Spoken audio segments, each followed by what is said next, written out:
Umugabo wari umukene cyane yabanaga n'umugore we. Umunsi umwe umugore we wari ufite imisatsi miremire cyane amusaba ko yamugurira igisokozo. Umugabo yumva bimuteye agahinda cyane, ahita amubwira ko nta bushobozi afite bwo kugura igisokozo. Anamubwira ko ahubwo yabuze n'amafaranga yo gukoresha isaha ye yari yaramenetse ikirahure. Nuko wa mugore yanga gukomeza guhatiriza, maze umugabo ajya ku kazi, ubundi ahitira ku iduka ry'amasaha, maze agurisha ya saha ye yari yaramenetse ikirahure, ubundi agurira umugore we cya gisokozo. Agarutse mu rugo atangazwa cyane no kubona umugore we afite imisatsi mikeya cyane. Kumbi yari yakase imisatsi ye arayigurisha, ubundi agurira umugabo we isaha nshyashya.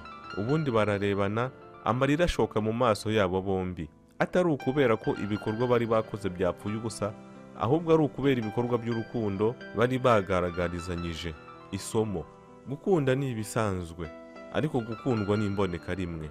Noneho gukunda ukanakundwa na wa wundi ukunda, byo ntako bisa. Ikintu twakagombye kumenya nuko ikintu gifite agaciro gakomeye cyane mu buzima bwacu ni umutima.